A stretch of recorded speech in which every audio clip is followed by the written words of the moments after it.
Bueno, los invitamos a apagar sus micrófonos y sus cámaras, por favor, para hacer esto más fluido. Y pues, buenas tardes a todos. Buenas tardes, Daniel. Bienvenidos. Hoy estamos muy contentos. Es mes patrio, septiembre, y pues igual de contentos de compartir con ustedes. Y bueno, pues en esta ocasión tenemos a un gran amigo, el doctor Daniel Socani. Daniel es biólogo egresado de la Facultad de Ciencias de la UNAM, con doctorado en Ciencias Biomédicas por la Facultad de Medicina. Cuenta con un diplomado en Epidemiología Veterinaria y, bueno, sus áreas de especialización son la entomología médica y las enfermedades zoonóticas. Además, es amante de los perros y cuenta con 50 artículos en revistas indexadas arbitradas. Entonces, pues te damos la bienvenida otra vez, Daniel, y pues adelante. Muchas gracias por aceptar esta invitación. Un abrazo. Pues, primero que nada, buenas tardes. Les agradezco mucho la invitación a este foro tan atractivo y que permite compartir algunas de los aspectos más importantes de la salud que muchas veces pasan de manera muy desatendida. Entonces, en este día, espero no ser tan aburrido, vamos a tocar un aspecto muy relevante y que actualmente está muy en boga y en boca de todos, que es prácticamente las enfermedades que son transmitidas de los grupos de animales hacia el ser humano.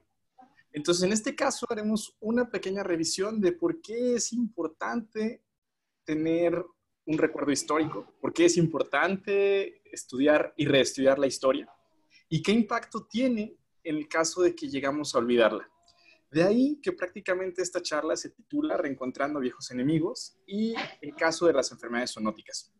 En este caso voy a abordar particularmente las enfermedades que son transmitidas de otros animales hacia el ser humano, cómo fueron limitantes para el desarrollo de la sociedad y cómo siguen siendo un eje rector para las poblaciones humanas. Entonces, bueno, primero me gustaría hablar un poco acerca de los términos de salud y de enfermedad.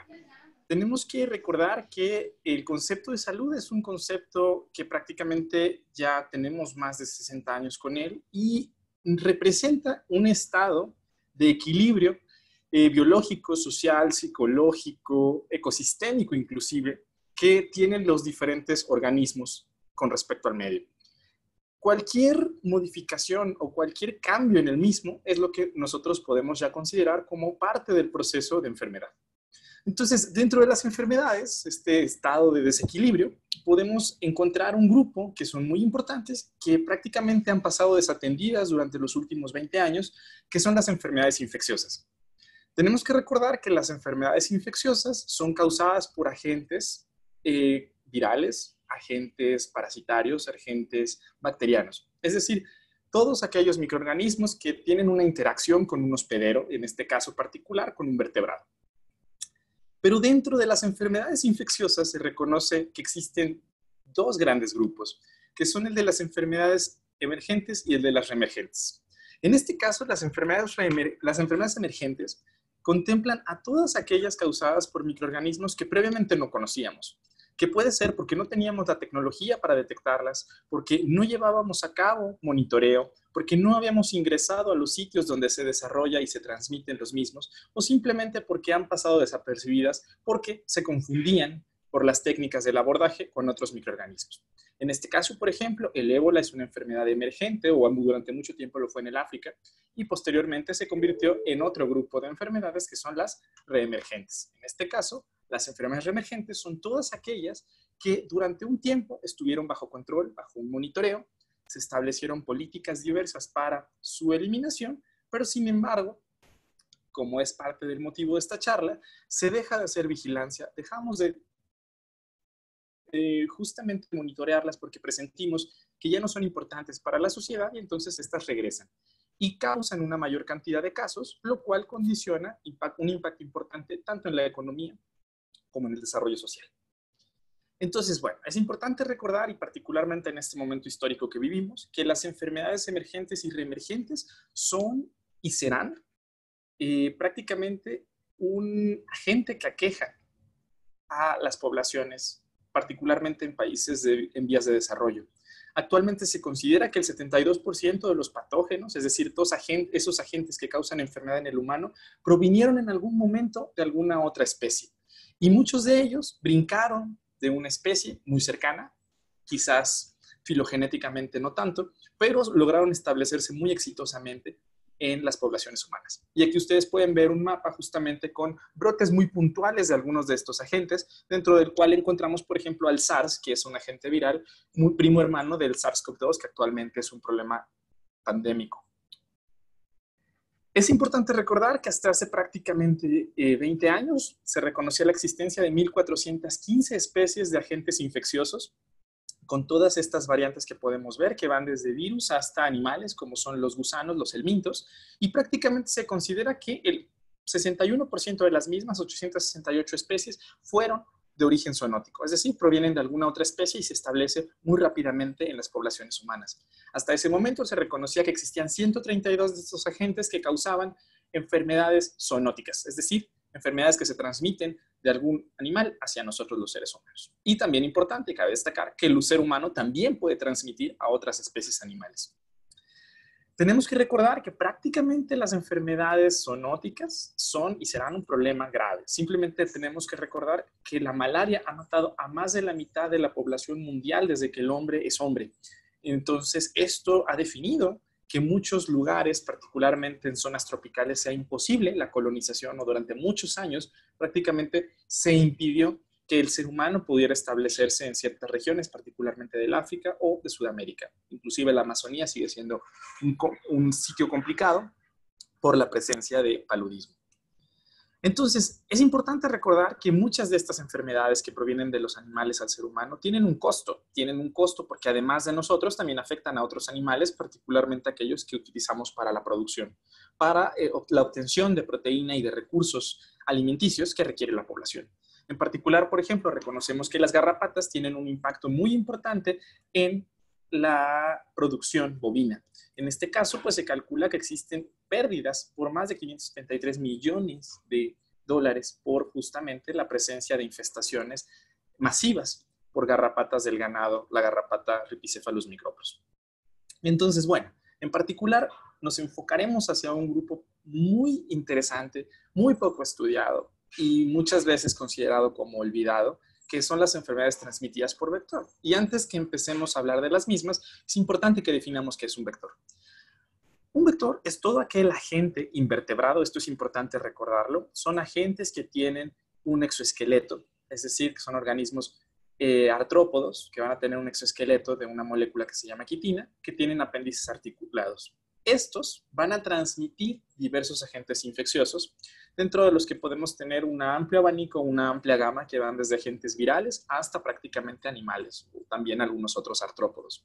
Y esto es a través de la picadura, por el contacto con la saliva, por el contacto también por secreciones de las glándulas que tienen en los diferentes apéndices, o bien también por las deyecciones que provocan estos artrópodos en un hospedero susceptible.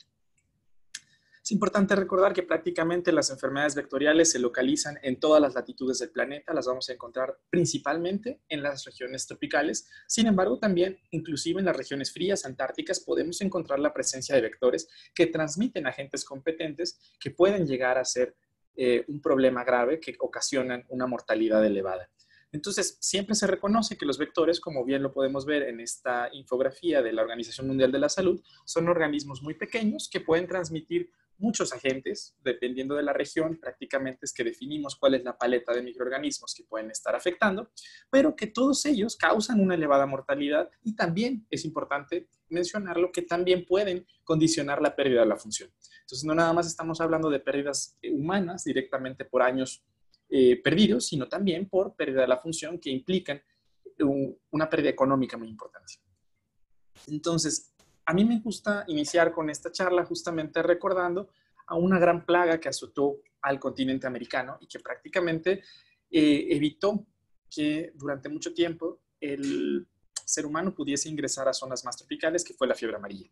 Y la fiebre amarilla, que ahora ya casi no la recordamos, pareciera anecdótica, prácticamente fue un agente que se consideró como la plaga americana, causada por un agente viral transmitida por un mosquito. Prácticamente se diseminó vía la colonización, que tocaremos un poco más adelante. Entonces veremos que las implicaciones de la movilización, de la globalización en este tipo de enfermedades es muy importante. Entonces me gustaría comenzar hablando justamente que las enfermedades zoonóticas y aquellas que son transmitidas por vector son muy antiguas.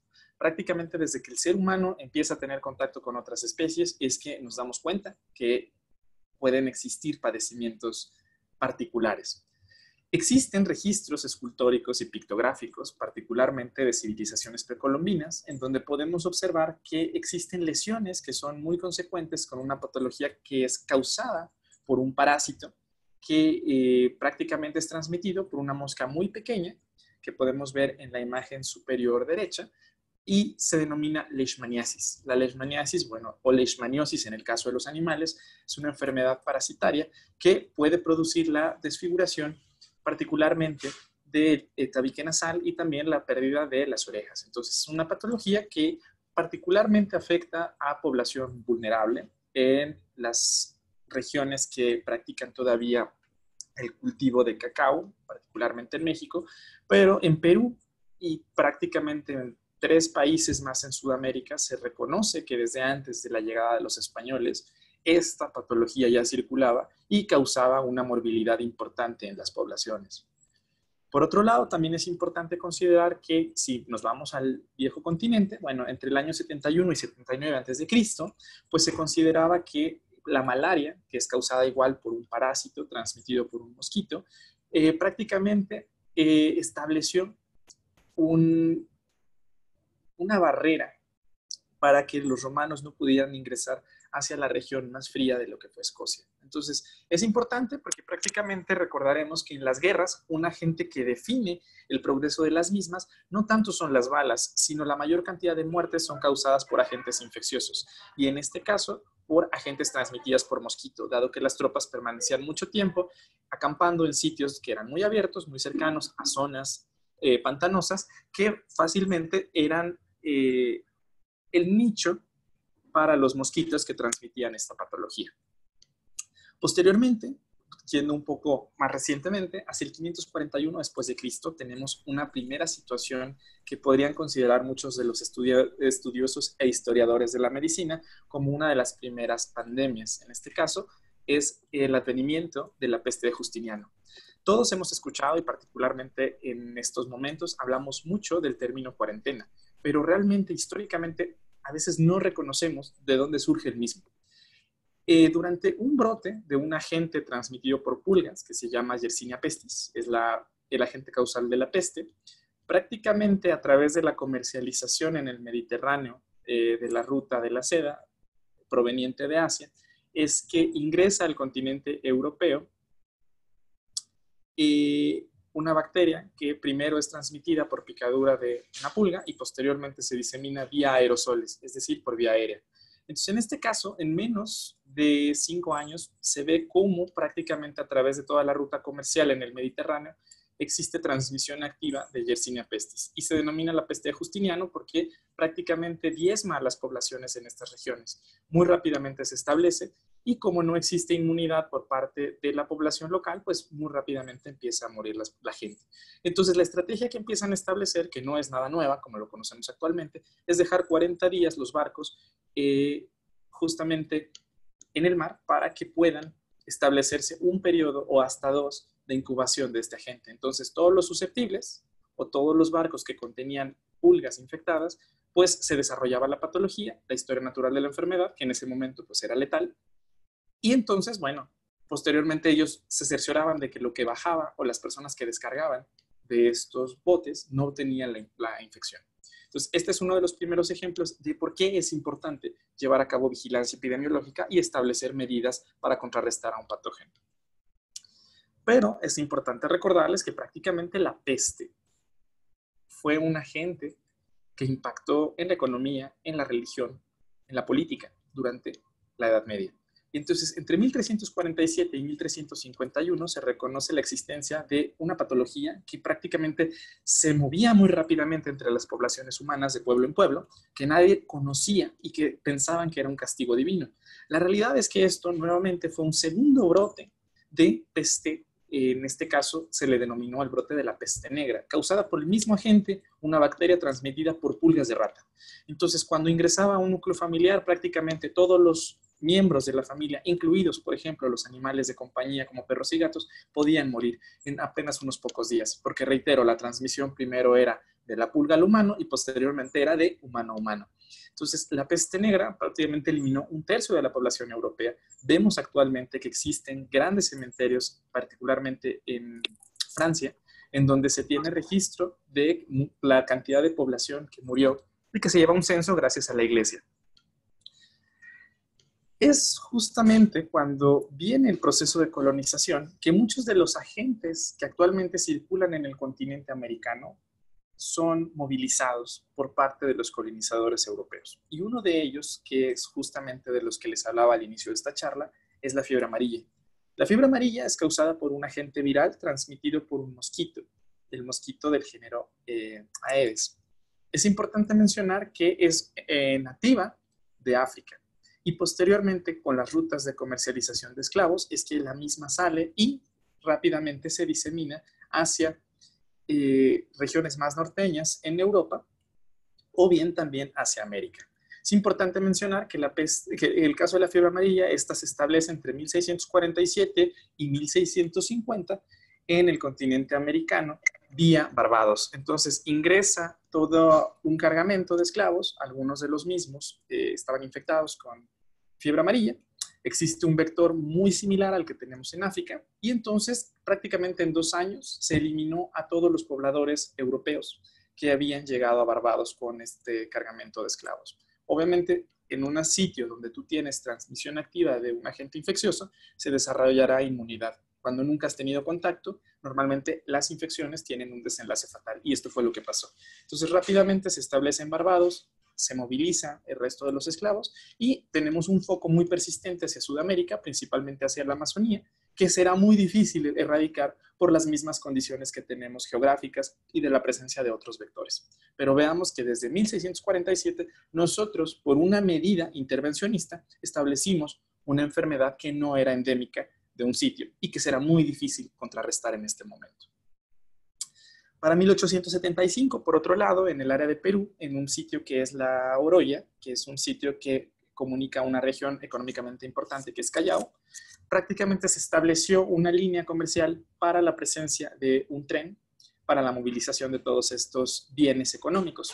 Durante la construcción del tren de la Oroya, entonces se moviliza una gran cantidad de trabajadores que no eran oriundos del sitio y se empiezan a dar cuenta que en los primeros 15 días empiezan a caer muertos muchos por una fiebre de origen desconocido que prácticamente condiciona la muerte de los mismos. Sin embargo, también se empiezan a dar cuenta que algunos pobladores en este sitio tienen presencia de estas lesiones que ustedes pueden observar en la imagen izquierda, vesiculares, que asemejan la forma de bubones. Estos bubones, existió un médico, un residente, Daniel Alcides Carrión, que él consideraba que la fiebre de Oroya y esto que le llamaban verruca o verruga peruana eran causados por el mismo agente etiológico, solo que la primera en una fase aguda y la segunda en una fase crónica. Entonces, Daniel Alcides Carrión tomó prácticamente un raspado de una de estas lesiones, se le inoculó y entonces él es el primero en demostrar la historia natural de una enfermedad que conoceremos posteriormente como el caso de Bartonella bacilliformis. Y es la misma enfermedad, 2 enfermedades diferentes causadas por el mismo agente etiológico, solamente que una aguda y otra crónica. Entonces, él lamentablemente fallece por fiebre de Oroya y actualmente el Día del Médico en Perú se reconoce tradicionalmente la labor que llevó a cabo Daniel Alcides Carrión para el reconocimiento de esta patología, la fiebre de Oroya y la verruca peruana. Para 1886, también en Estados Unidos, bueno, se reconocía que las garrapatas producían grandes pérdidas económicas porque los animales, los bovinos que eran parasitados por los mismos, desarrollaban una fiebre con un compromiso hematológico que bajaba a los animales de peso, producía hematuria, es decir, la eliminación de sangre a través de la orina, y podía condicionar la muerte hasta de un tercio de los animales que estaban infestados por garrapatas. Entonces, prácticamente en este momento, Theobald Smith es comisionado para estudiar el ciclo natural de una enfermedad que no se conocía, y él establece que potencialmente en la sangre de estos animales existen unos agentes dentro de los eritrocitos, unos animáculos, que en ese momento no se reconocía que eran parásitos, que eran transmitidos por la garrapata. Entonces, él demuestra en este periodo prácticamente de más de 10 años cómo era el ciclo natural de la transmisión de estos agentes, que era Babesia bovis, Babesia bigemina, transmitidos por esta garrapata, y que prácticamente la eliminación de la garrapata era necesaria para disminuir el costo que se tenía en la producción bovina. Entonces, rápidamente se establece una campaña en América, particularmente en México, que dura alrededor de 40 años a posteriori. Estamos hablando ya de los 1900, pero con las políticas implementadas durante el periodo de estudio de Theobald Smith. Entonces, con ello, prácticamente, en Estados Unidos se logró eliminar la babesiosis o la piroplasmosis en bovinos, cosa que en México pues todavía seguimos siendo un país endémico. Para 1894 es importante remembrar que existe una tercera situación pandémica. Normalmente siempre cuando hablamos de pandemias o actualmente que se hacen las revisiones, bueno, siempre se habla de agentes virales, pero la realidad es que los agentes bacterianos causan también muchas defunciones. Y esta tercera pandemia es causada también por un agente bacteriano. Ya lo habíamos visto en la peste de Justiniano, ya lo habíamos visto en la peste negra, pero nuevamente al ser humano se le olvida. Olvidamos lo que nos ha sucedido. Y entonces, nuevamente, pero ahora en Hong Kong, se presenta un brote masivo de Yersinia pestis, lo que es considerada como la tercera plaga o la peste de Hong Kong. Esto prácticamente condicionó la muerte de tal cantidad de gente que los cuerpos se apilaban en las calles. Y esto fue porque existió una sobrepoblación de rata negra que tenía sus pulgas asociadas y rápidamente se diseminó en estas condiciones a finales de 1800, que eran de extrema pobreza. Entonces, recordemos que la extrema pobreza, la falta de higiene, permiten que proliferen este tipo de microorganismos. Entonces, el hacinamiento es un factor clave para que las enfermedades transmitidas por vector regresen y regresen rápidamente. Para 1915-1918, que es la Primera Guerra Mundial, bueno, tenemos otra patología que es transmitida por un agente que actualmente ya nadie recuerda y que todo el mundo pensamos que es un sinónimo de mala higiene, que son los piojos. Para 1915-1918, bueno, estábamos en tiempos de guerra, pero lo que nadie recuerda es que en ese momento proliferaban dos patologías, que era la fiebre de las trincheras y el tifo epidémico. Ambas son causadas por bacterias, una se llama Bartonella quintana, la otra Rickettsia prowazekii. Estas son transmitidas por el piojo del cuerpo, Pediculus humanus, y prácticamente no es porque el piojo pique, simplemente es porque el piojo está excretando a través de las heces grandes cantidades de la bacteria. Entonces, rascarse, pasar los dedos a través de la conjuntiva, simplemente inhalarlo condicionaba que los soldados se infectaran. Y esto era porque durante la guerra de trincheras se excavaban sitios en los cuales permanecían, valga la redundancia, atrincherados los soldados durante periodos muy largos, en los cuales no existía mucha higiene, no practicaban el lavado de las prendas y entonces la transmisión era muy activa. Era tan activo que se empezó a demostrar que la presencia de piojos causaba la muerte. Y entonces existió una campaña muy importante para la eliminación del piojo del cuerpo. Y esto tuvo y tendrá implicaciones importantes que posteriormente muchos conservacionistas pondrán en tela de juicio, pero que tenemos que recordar que para el momento histórico y dada la letalidad que causaban estas patologías, eran aceptables y eran necesarias para ese periodo. En este caso tenemos que recordar que la misma guerra no solamente a los soldados afectaba, también afectaba a poblaciones que se encontraban a la mitad de la misma.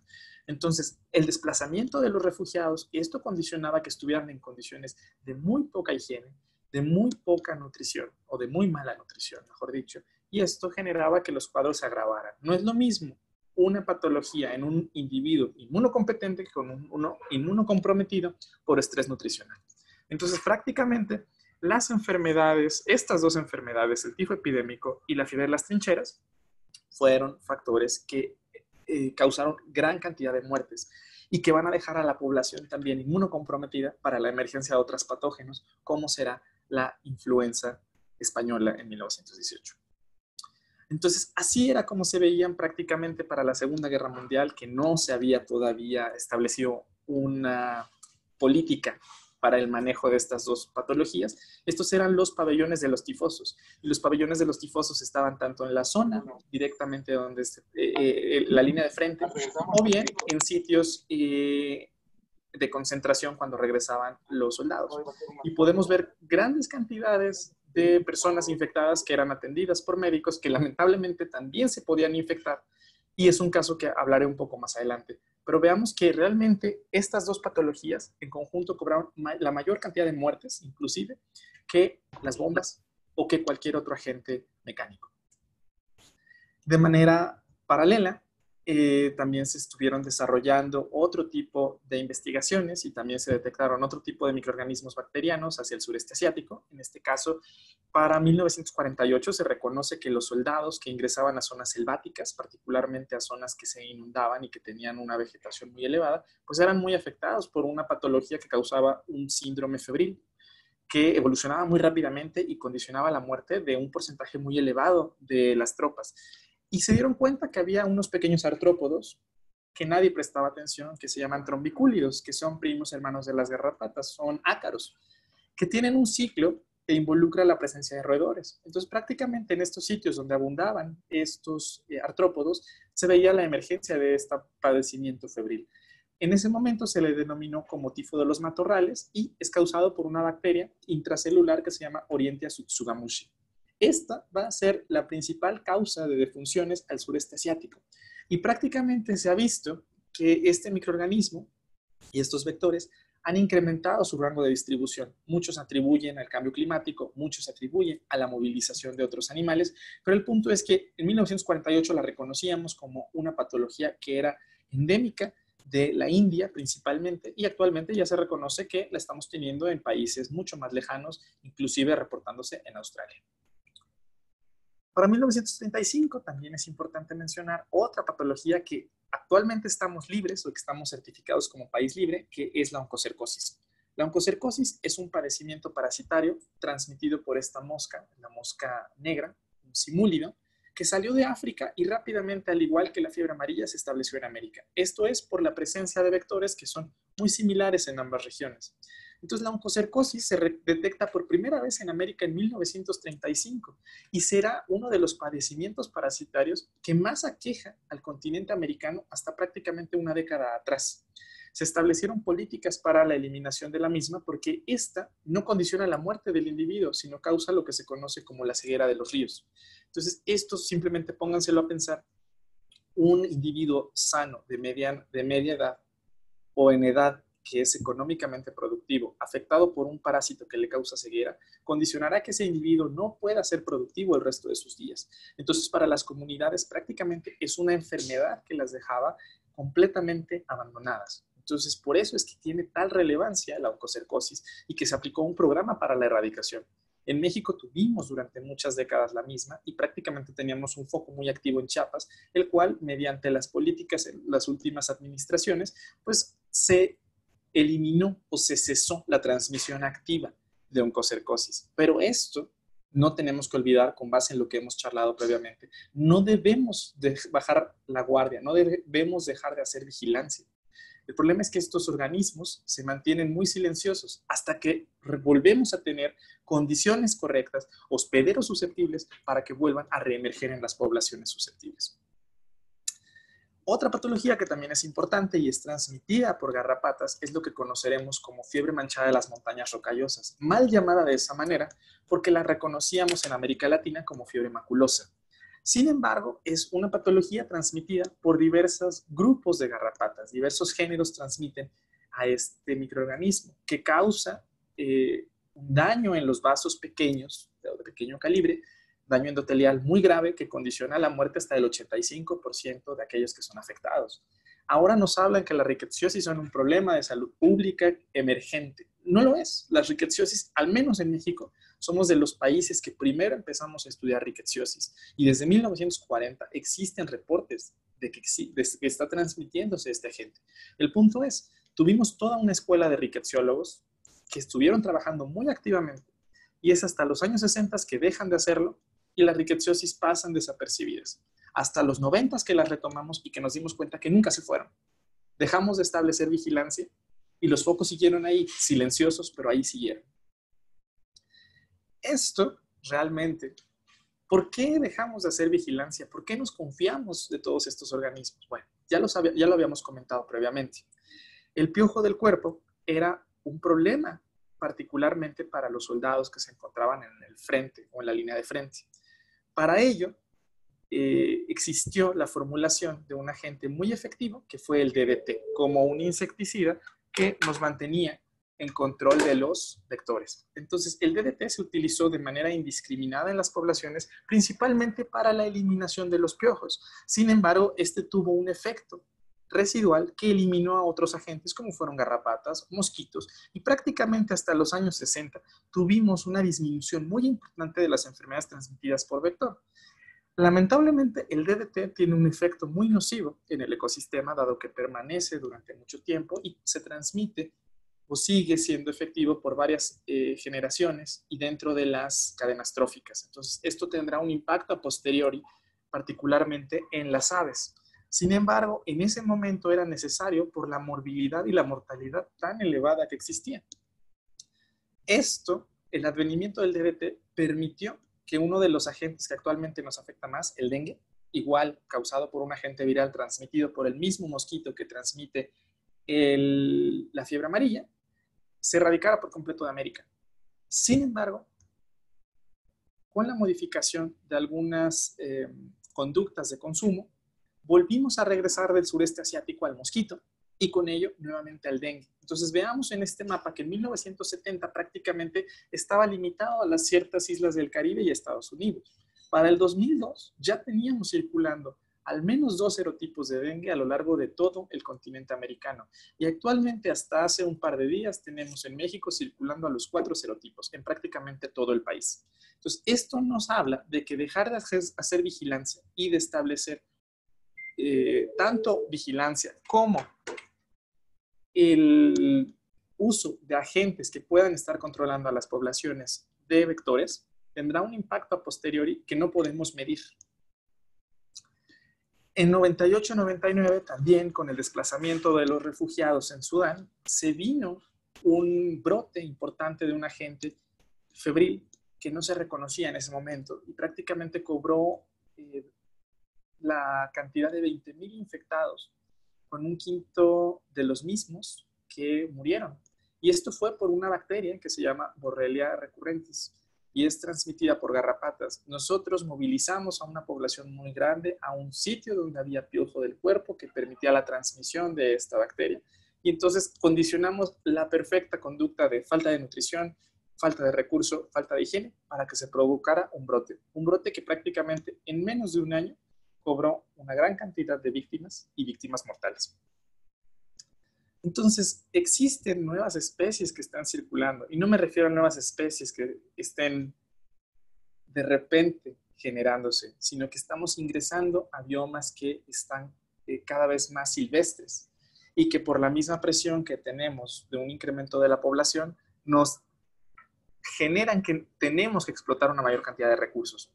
Entonces, uno de ellos es la emergencia del paludismo, pero no el paludismo clásico que charlamos hace rato, sino un paludismo que proviene de los monos, que debe estudiarse porque no sabemos las implicaciones que tendrá a futuro. Este es causado por una especie que se llama Plasmodium knowlesi. Plasmodium knowlesi se conoce desde inicios de 1900 en monos, pero es hasta el 2004 que en Borneo se reconoce que causa afección en humano y a partir de ello genera brotes, particularmente en gente, en turistas que van a Borneo a la observación de orangutanes y entonces regresan con esta gente que además no es sensible al tratamiento convencional para paludismo. Entonces, esto tiene implicaciones importantes porque estamos transmitiendo o se están transmitiendo de los monos al ser humano. El punto es que no estamos midiendo que tanto el ser humano está también proveyendo de agentes transmitidos por vectores a la fauna silvestre. Y un punto importante, ya casi para cerrar esto, es que tampoco estamos midiendo cuál es el impacto de las medidas de mitigación o de eliminación de las poblaciones de vectores. En particular, ya habíamos hablado de Bartonella quintana, que decíamos que Bartonella quintana causa la fiebre de las trincheras. Normalmente siempre se dice que la transmisión es por piojo del cuerpo. Sin embargo, desde hace 20 años existía un grupo que decía que potencialmente el piojo de la cabeza, Pediculus humanus capitis, transmite también a Bartonella quintana. Entonces se empezaron a generar estudios en diversas regiones del mundo, en el viejo continente, también aquí en América, y se empezaron a dar cuenta que los piojos que tienen los niños prácticamente tienen esta bacteria, que principalmente se asociaba con gente que estaba en estado de vulnerabilidad e indigencia principalmente. Actualmente ya vemos que no, la bacteria no nada más está en ese tipo de población, sino también niños con cuadros febriles que presentan lesiones a distancia con antecedente de exposición a piojo pueden tener la misma. Y estos pueden estar justamente diseminando sin darse cuenta. Aunado a ello, también se evaluó que estos piojos eran muy resistentes a los tratamientos convencionales pediculicidas, es decir, que eliminan al piojo. Cuando se evalúa la resistencia, se dan cuenta que prácticamente 90% de las poblaciones, no estoy hablando de los individuos, de las poblaciones analizadas en Estados Unidos, en Sudamérica y bueno, en Nepal y en algunas regiones de Francia, son resistentes a los principales compuestos que se utilizan contra los piojos. Entonces, aquí tenemos una situación terrible de emergencia que no estamos vigilando. Tenemos piojos resistentes al tratamiento convencional que son seleccionados y que además están infectados con agentes que potencialmente pueden cobrar la vida del hospedero susceptible. Entonces, veamos aquí que la medida que nosotros tomemos de la falta de vigilancia impactará directamente en la emergencia, como lo estamos viendo actualmente con la COVID-19, de muchos de estos agentes. Y el punto es que tenemos que darle el valor a estos organismos como componentes de la diversidad, pero también como agentes que pueden condicionar graves problemas de salud pública. Entonces, este es un mapa solamente para que vean de este año. Existen alrededor de 900 brotes de patógenos transmitidos por vectores a nivel global. Nos estamos preocupando mucho por uno que actualmente está cobrando muchas vidas, pero estamos descuidando una gran cantidad de agentes que están allí, han estado allí y seguirán allí. El punto es, ¿cuál será la implicación de no llevar a cabo o no continuar con los programas para el control vectorial, para el monitoreo de este tipo de patologías, que prácticamente y lamentablemente se consideran patologías olvidadas y que impactan principalmente en población vulnerable? Entonces, simplemente con esto, pues quiero agradecer a diversas instituciones con las que colaboramos, que trabajamos muy de cerca, y simplemente quiero agradecerles por este breve periodo, que quizás ya fue un poco más extenso, que me han designado. Muchas gracias.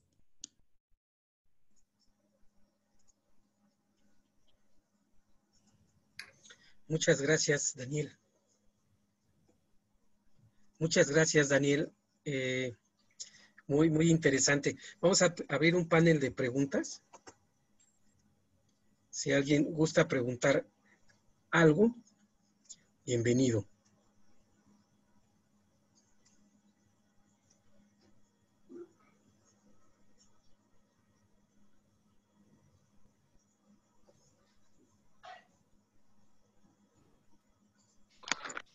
Espero un rato, Marco. Buenas tardes. Sí, hola Armando, buenas tardes.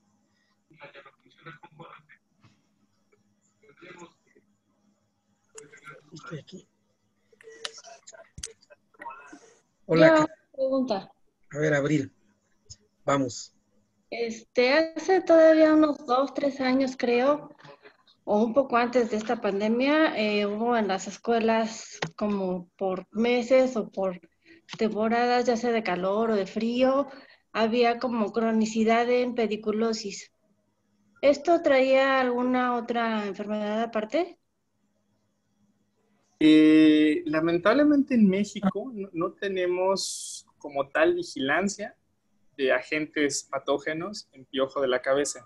Con algunos estudios focalizados que llevamos a cabo con diversos grupos de las jurisdicciones sanitarias y con la Dirección de Epidemiología de la Ciudad de México, encontramos que algunos de estos piojos de cabeza en niños tienen la presencia de bartonelas. Entonces, oficialmente no existe un sistema de vigilancia de las mismas, pero la realidad es que sí están presentes y están circulando en nuestro bioma. Hay otros trabajos que han hecho colegas hacia el sureste del país, principalmente en Yucatán. Ellos también han demostrado la presencia de bartonelas, inclusive de riquecias circulando en piojo de la cabeza. Entonces, la realidad es que sabemos muy poco, porque no existe como tal un monitoreo intencionado de los mismos. Y el punto de la pediculosis es que en realidad pasa muy silenciosa. Normalmente las escuelas no dicen mucho, pero la realidad es que en época de frío, como bien lo decías, es un problema grave y no se va y no se irá, porque no es una situación de higiene, sino es una condición muy recurrente. Independientemente del estrato social, la pediculosis es un problema de salud pública. No tendría nada que ver con la higiene propia de cada quien, porque Es que, un niño contagiado en un salón contagiaba a todos. claro, o sea, el punto es que, por ejemplo, se dice siempre lo vas a encontrar en una escuela con menor recurso y eso no es cierto. Normalmente los brotes más importantes son escuelas privadas. Y esto es por el comportamiento que tienen los niños. Son muy gregarios, se están compartiendo muchas cosas, la bufanda, el gorrito, la gorra, entonces eso propicia la transmisión. Y como son difíciles de eliminar y prácticamente la medida convencional, que es la liendrera, es la más efectiva, que eliminas hacia los huevos, pues no se practica siempre, entonces los brotes se producen independientemente del estrato social. El niño es susceptible, siendo niño. Ok, gracias. Sí, gracias, Abril. Aquí tenemos una pregunta en el chat. No sé si quieras leerla tú, Daniel, o contestarla. Déjame ver. Uy, no lo encuentro. Ok, Chat ya. sí, de Gerardo G. Vallados.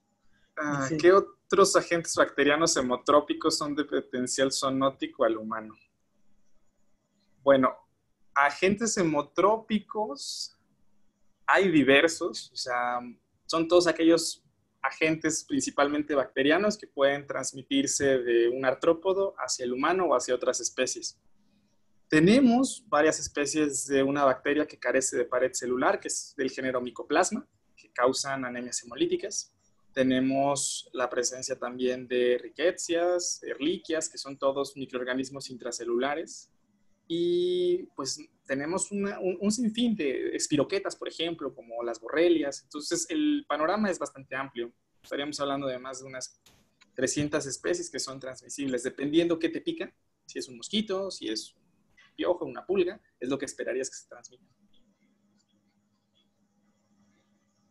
okay, muchas gracias, Daniela. Hay una pregunta aquí en Facebook Live.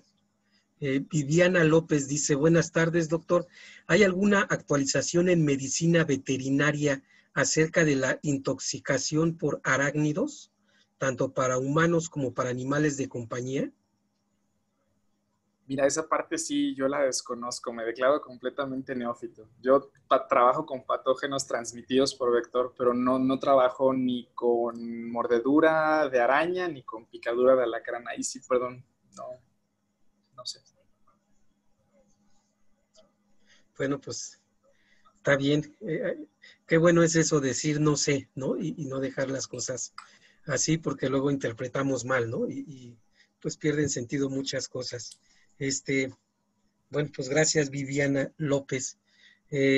Armando, por ahí te escuché que ibas a comentar algo. Muchas gracias, Marco. Buenas tardes, Daniel. Mucho gusto. Me ha gustado mucho tu recuento histórico, pues de la interacción del hombre con otras criaturas del Señor, ¿no? Que tienen derecho a estar en este planeta. Y pues ni modo. La semana pasada, en una plática de cáncer, decíamos que, refiriendo a un libro clásico de la patología humana, el Robbins, que para tener cáncer pues hay que nacer, ¿no? Hay que vivir. Y yo creo que tú estás haciendo un recuento pues que puede ser ominoso porque mata gente, pero que nos habla de la complejidad de las interacciones de todos los seres vivos con su entorno. Y en ese sentido va mi primera pregunta. Y tiene que ver también con un mapa que entiendo es un esquema de la República Mexicana, bueno, del continente americano, en 2002 para decir en rojo la distribución de dengue, Y bueno, creo que desde entonces y hoy por hoy, pero tú me dirás que no es así, pues la Ciudad de México está exenta de dengue. O sea, puede haber algún importado, pero me parece que a Aedes no le gustan los 2.300 metros sobre el nivel del mar, ni la temperatura promedio que hay en la Ciudad de México, ¿no? Entonces, pues ahí está cubierta toda la, bueno, gran parte de la República, excepto un triángulo hacia el norte. Pues yo excluiría a la Ciudad de México, creo que hasta la actualidad es así, ¿verdad? Bueno, pues primero que nada, gracias por los comentarios, doctor. Y bueno, allí tenemos un punto importante. La realidad es que se hace un monitoreo muy intensivo en cuanto a la presencia de criaderos del mosquito, de la anófele, del Aedes, perdón. Sí. Pero un grupo de colegas con los que estamos colaborando de manera muy cercana, ellos se encontraron aquí en la Ciudad de México, hacia el norte de la ciudad, ya criaderos activos de Aedes. Entonces, la realidad es que, bueno, se ha incrementado la temperatura de manera paulatina en los últimos 10 años, entonces eso también favorece. Y el punto es la movilización humana también, pues puede llegar a traer a las larvas, a algunos adultos que pueden quizás estar durante un tiempo o vipositar, y bueno, ya se vio que las larvas están eclosionando. Entonces, la realidad es que, pues muchos pronósticos establecen que veremos probablemente la emergencia de dengue y varios de los arbovirosis que son transmitidas por este mosquito en Ciudad de México en las próximas, a lo mejor en la próxima década, que estábamos muy exentos porque decíamos el vector no sube. La realidad es que ya está aquí, solamente tenemos que ver qué tanto se establecen las poblaciones, pero de que ya es capaz de colonizar, ya es una realidad. Ok, bueno, eso ya no lo sabía. Alguien me dijo ahí en la Facultad de Medicina, el doctor, ¿cómo se llama? Hay un prócer, creo, o un poeta. Bueno, es un profesor de microbiología, hablando del problema global de la capital de la República, gente, contaminación, asaltos. Decíamos que se requeriría un Zapata y un Villa para arreglar el asunto, y dijo, no, porque se emergería un Carranza y un Obregón, ¿no? Que se echen a Zapata y a Villa.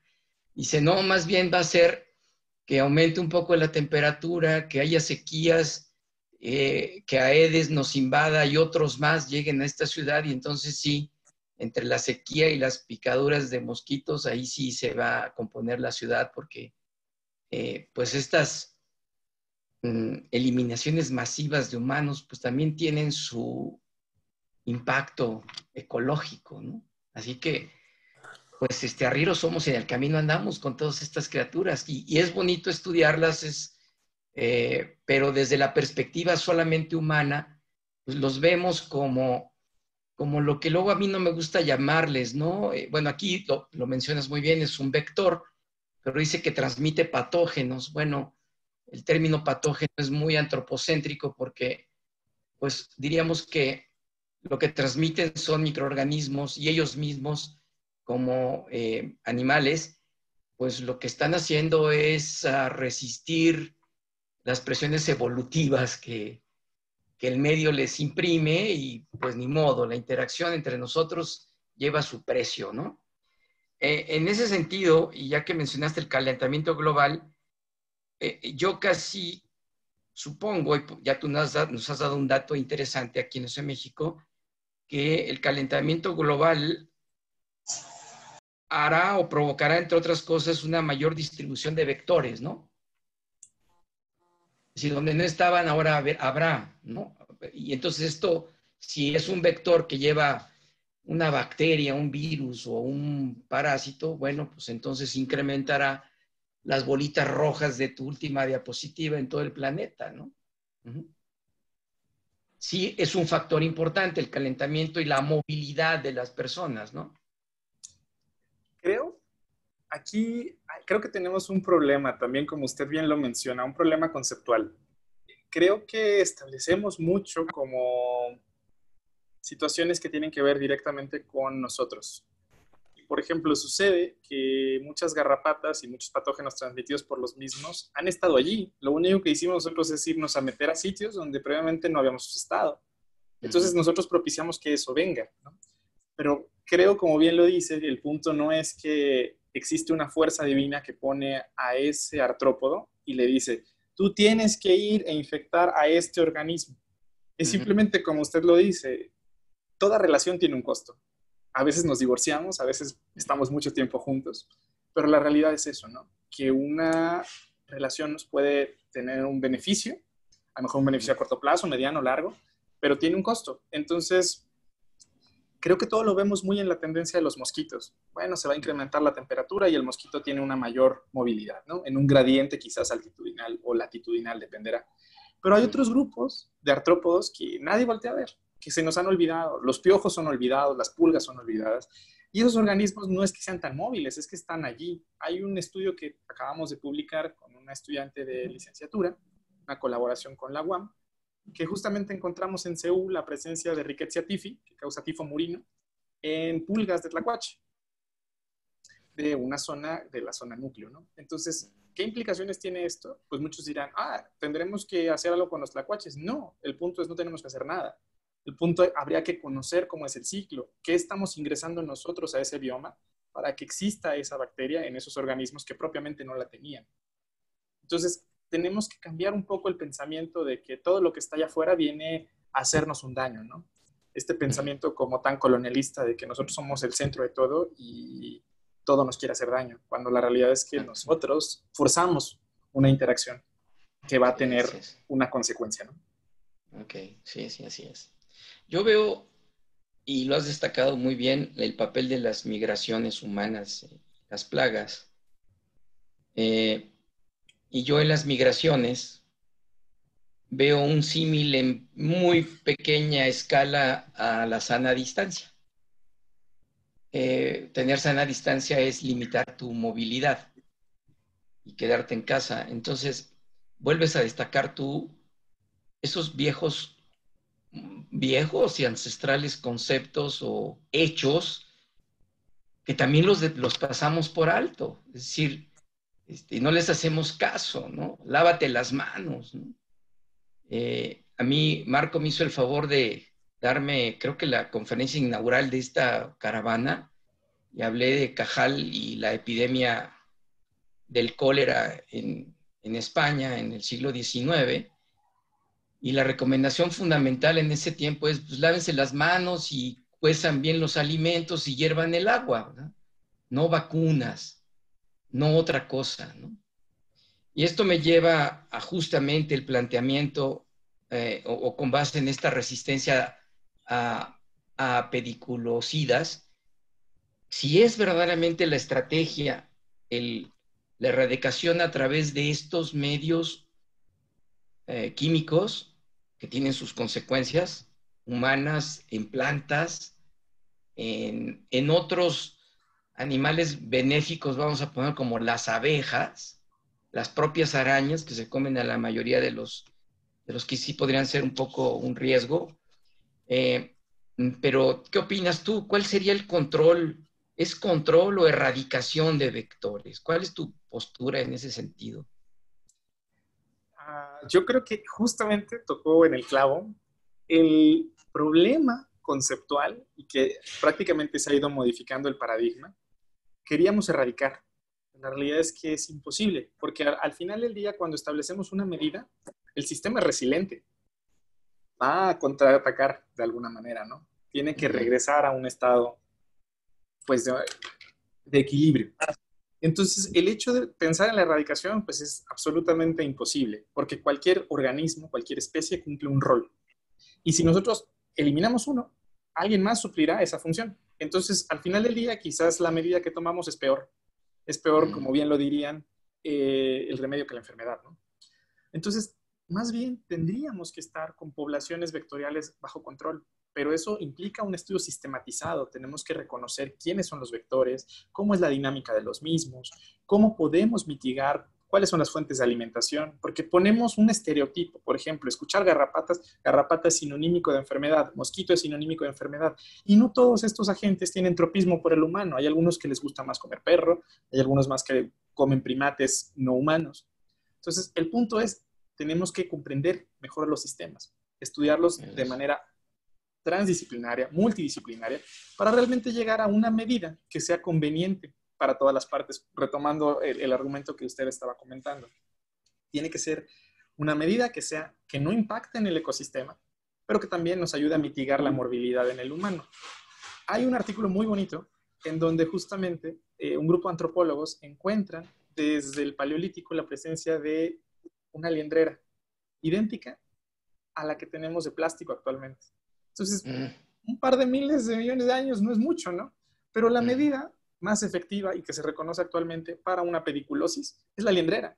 No es el uso de la ivermectina, no es el uso inclusive del fipronil que se utiliza en perros, no. Utiliza un medio mecánico, elimínalo mecánicamente. Y eso es lo más efectivo. Entonces, creo que retomar viejas actividades o conceptos que nos han funcionado históricamente es mejor, es menos costoso y tiene un impacto mucho más positivo para ambas partes. Muy bien.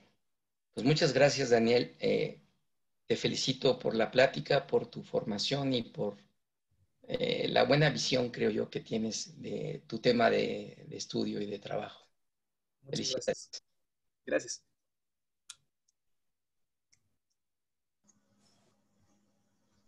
Muchas gracias, Armando. ¿Alguien más que desee preguntar algo, comentar algo?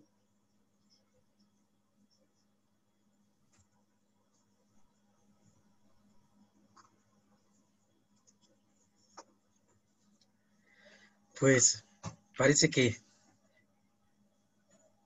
calle ahora, ¿cómo decía eso? Hable ahora o que calle para siempre, ¿no? Estuvo tan aburrida que ya todos dijeron, no, muchas gracias, ya no quiero escuchar más a este. No, a mí me parece interesante esto Creo que se están rascando todos. Sí, exactamente. Sienten patitas en la cabeza siempre, después de esta charla. Dijeron pediculosis y inmediatamente empezó a brincar algo, no precisamente abajo del cuero cabelludo, ¿no? Pero no, me parece muy, muy interesante esto que platican, este egocentrismo, ¿no? De la patogenicidad, ¿no? O sea, siempre victimizarnos, ¿no? Cuando pues realmente nosotros somos los que estamos avanzando y estamos habitando lugares que ancestralmente pues no estábamos habitando, ¿no? Ahorita nos ha llovido fuertísimo en la Ciudad de México y pues nos hace recordar de dónde venimos, cuál fue su fundación y bueno, pues gran parte de esta historia. Oye, Daniel, yo te quería preguntar de los animales hacia acá y qué hay de los humanos hacia allá. ¿Se estudia esto?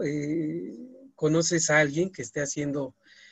Ahorita me brincó un poquito el rollo de la pediculosis, que dices que ya generan cierta resistencia, es decir, de aquí se fueron hacia otro lado, generaron la resistencia con nosotros y después en otro lado modificaron un poco y regresaron, ¿no? ¿Hay alguien que esté estudiando este tipo de cosas? Pues mira, la realidad es que lamentablemente, dado este paradigma que hemos tenido de que las zoonosis vienen desde afuera hacia nosotros, muy pocos grupos realmente se han estado preocupando porque es cómo estamos impactando nosotros a los animales de compañía, a los de producción y a la fauna silvestre.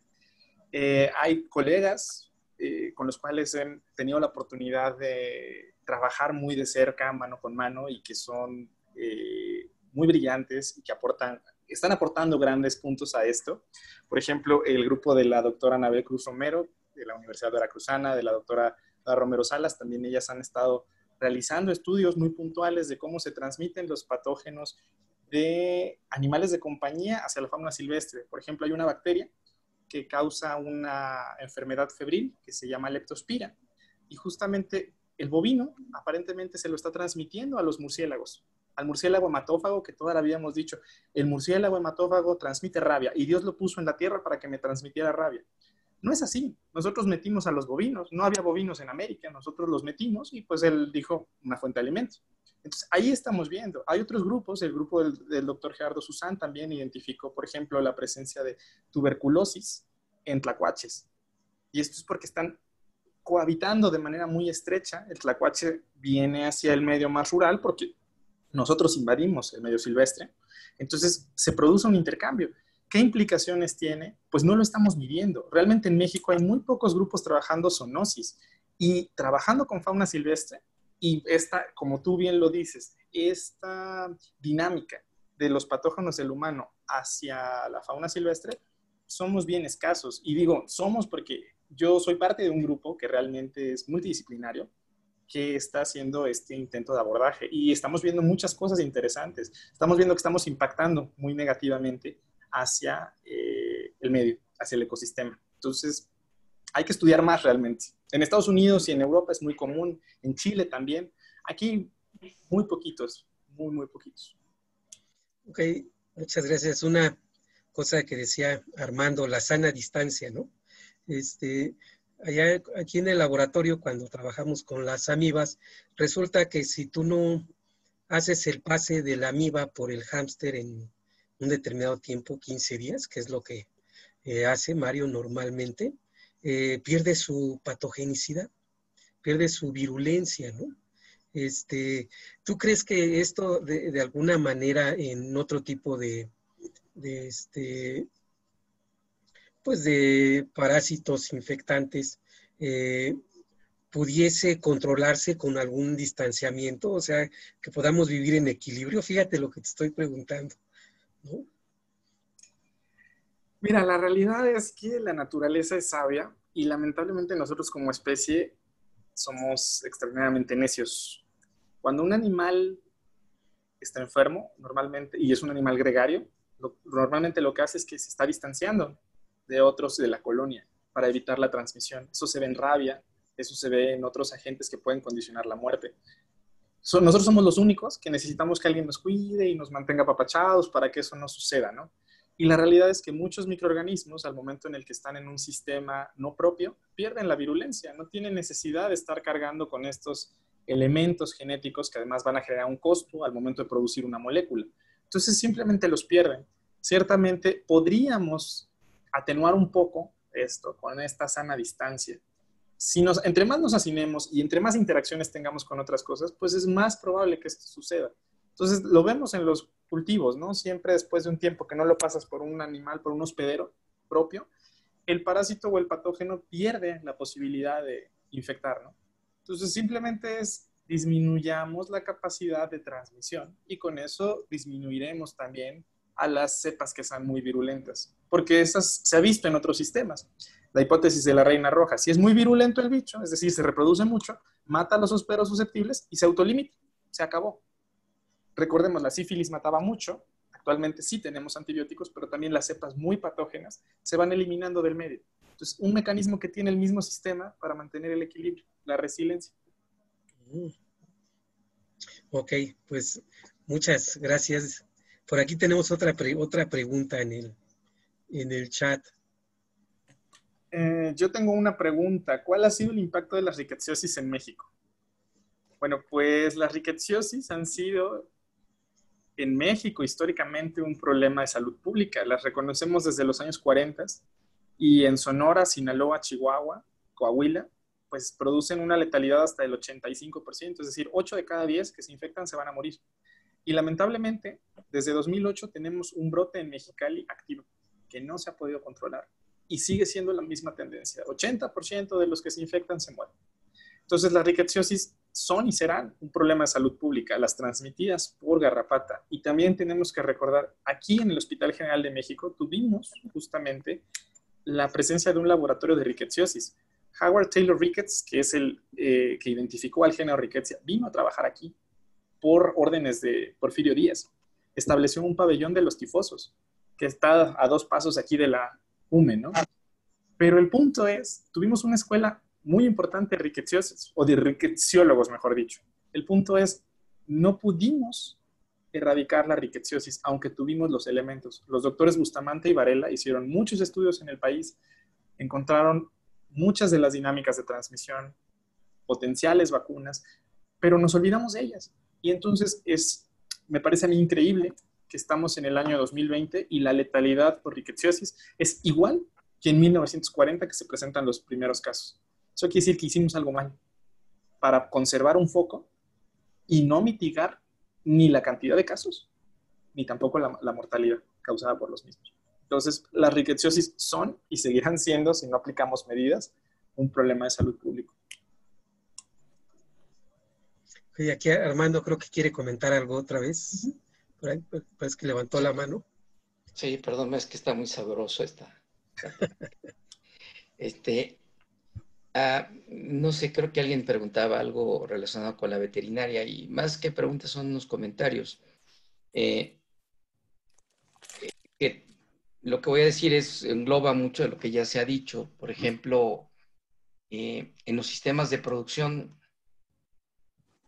animal, cerdos, gallinas, vacas, chivos, etcétera, hay, dependiendo del país, por supuesto, pero hay esta tendencia a tener en 4 metros cuadrados a 20 cerdos. A lo mejor estoy exagerando. Pero esta no sana distancia, incluso entre los cerdos, es un problema que luego lo quieren resolver con vacunas. Y yo entiendo que hay poco espacio en el planeta, bueno, hay mucho espacio, pero la pregunta que siempre les hago, yo soy médico humano, Daniel, pero en el posgrado de veterinaria, luego soy de muchos comités tutorales y he aprendido mucho, o creo yo. Luego viene la pregunta, ¿y por qué no separan a los cerdos? ¿Y por qué no separan un poquito más a las gallinas? ¿Y por qué no separan un poquito más a los chivos? Y ellos mismos reconocen que justamente esta densidad alta de estos animales de producción en un terreno cortito es un problema de salud importante, incluso de pérdidas económicas, ¿no? Por ejemplo, un coronavirus que da diarrea en los lechones, pues puede matar 1,200 lechones en un día. Y están en un corral, o sea, vamos, relativamente hacinados, ¿no? Entonces, aunque no es una zoonosis, digamos, que es el tema, es estas interacciones a las que hacemos alusión y a esta distancia. Y hay una distancia entre los organismos, ¿no? Bien lo dices, se enferma el humano y va toda la familia a verlo y luego ya la familia sale contagiada si es que esto es contagioso. Allá por la Primera Guerra Mundial también hubo un pico un brote de fiebre reumática en las tropas de Estados Unidos. Y ahora que presentaste el pabellón de tifosos, me recordó una foto de cómo dormían los soldados y pues estaban a 20 centímetros una cama de otra y la solución fue separarlos, punto. ¿Sí? Entonces, nuevamente, tanto en animales en animales en este caso de producción, que el humano está forzando a que convivan a muy poca distancia, se ve la relevancia de esto y es un poco el hilo negro, pero hay que estarlo diciendo porque lo quieren convertir en hilo azul, ¿no? Entonces, a veces es más fácil o más lustrador decir voy a hacer una vacuna contra quién sabe qué, establecer medidas de bienestar general, ¿no? Y bienestar general entre los animales de compañía o de producción de alimentos y entre los humanos forma parte de tener tu propio espacio, un espacio que te acerca pero te separa de tus congéneres, ¿no? Entonces, pues me salen un montón de comentarios, pero quería agregar estos porque vienen a cuento, ¿no? Y porque también zoonosis es, yo soy el malo, la víctima, ¿no? Me van a enfermar, ¿no? Pues también los hacemos que se enfermen con estas actitudes de producción, ¿no?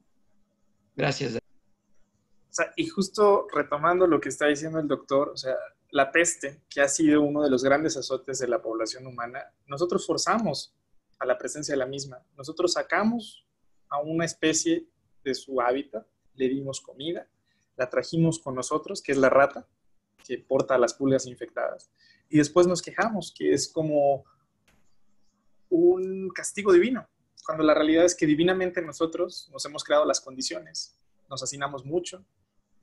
Si tengo a todo mi ganado dentro de mi casa, pues es mejor porque no me lo roban. Entonces hay muchas situaciones, como bien lo comenta el doctor, que son conductas que van permitiendo que el brote se acerque más y se acerque más y se acerque más. Entonces nosotros generamos la presión de selección hasta que revienta el sistema. Y entonces tenemos estos bichos. No nos damos tiempo y la globalización es peor. Cada vez nos hace ciclos más cortitos. Entonces, ciclos más cortos, distancias más cortas, brote seguro.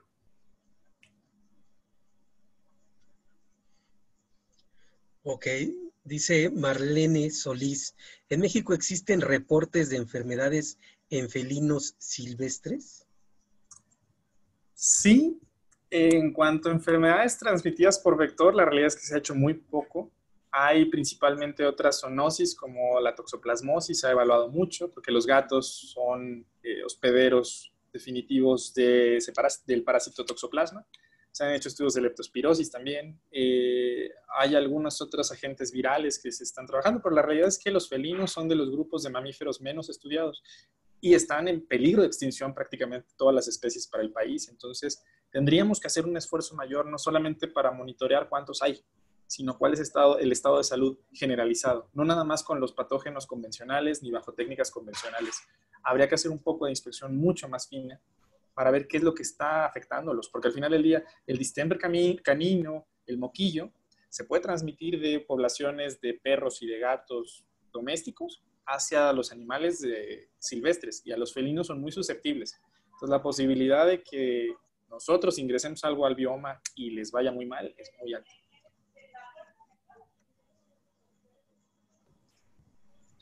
Ok, muchas gracias. Pues te mandan felicitar mucha gente. Ana Karen dice, excelente plática, felicidades. Gerardo G. Vallados también. Una pregunta. Bueno, un comentario.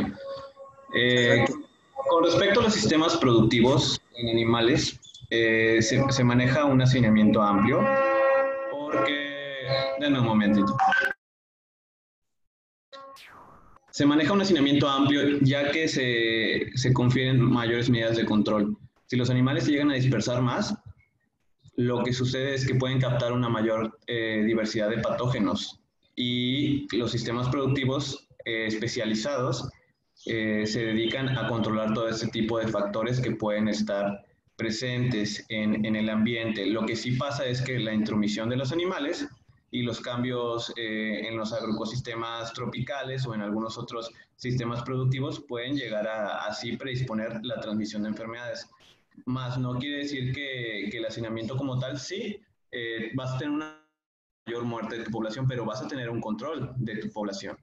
Entonces, solo eso era como una medida una aclaración. Y con respecto a la asociación de distemper, los perros pueden transmitirlo a los felinos silvestres, pero no hacia el felino doméstico, porque él tiene su variante similar al distemper, que es otro virus, que es la Paludopenia felina. Sería todo. Muchas gracias por su comentario, por su participación a Gerardo. Sin duda, pues enriquece todo, ¿no? Y pues, Daniel, muchas gracias por tu plática interesante. Desconocer la historia es, yo creo que, uno de los factores que nos llevan a repetirla constantemente, ¿no? Esto es como que cíclico, ¿no? Y pues lo que nos presentaste, pues además nos hace ver, ¿no? Que ya han sucedido problemas y nos predice que van a seguir sucediendo si no ponemos atención en ciertas cosas, ¿no? Muchas gracias por tu plática. A mí, en lo personal, me gustó mucho. Muchas gracias por compartirnos, Daniel. Y pues, si gustan, nos tomamos una foto grupal. Aquí dice Lolita Jarrillo, excelente plática, muchas gracias. Viviana López también dice, muchas gracias, doctor. De cualquier modo, buena plática. Vamos a ver si contactamos a alguien que nos hable de venenos, ¿no? De antídotos, ¿no? De arácnidos. ahí en este instituto que está ahí en Cuernavaca. Hay gente muy, muy preparada para esto. Vamos a ver si por ahí Andrés Aralegui o por ahí alguien nos puede contactar con alguien. Pues si gustan, encendemos la cámara y nos tomamos una foto de grupo. Esto también ya es una padre tradición.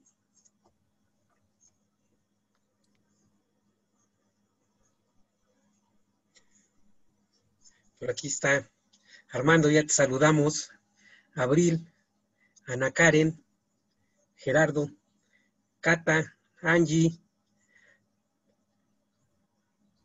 Carlos Manuel Zapata. Luis va a ser nuestro próximo ponente, le damos la bienvenida también por aquí a Luis. Y bueno, vamos a tomarnos una foto grupal, así es que es el momento de sonreír o rascarse la cabeza, por ahí sí hay algo raro.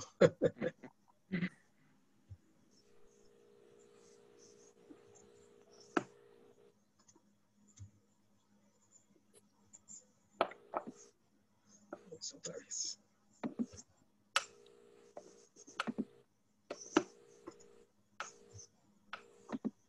Y pues... Zapata, qué gusto.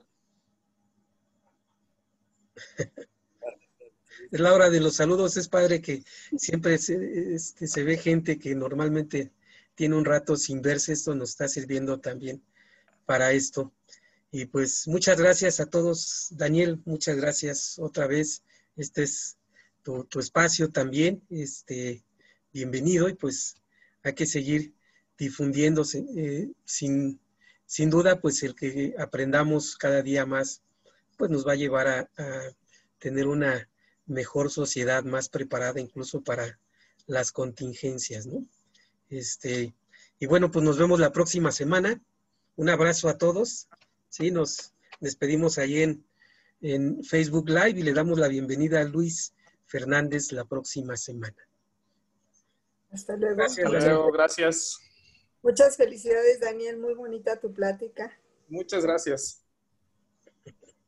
Sí, excelente plática, Daniel. Muchas gracias. Muy bien, Daniel. Excelente plática. Gracias.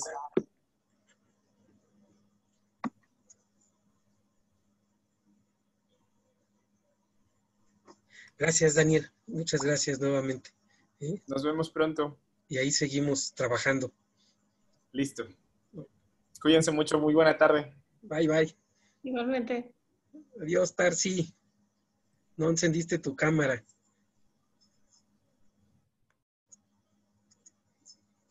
Pero fue muy buena la plática. Vaya, Su. Nos vemos, Abril. Bye.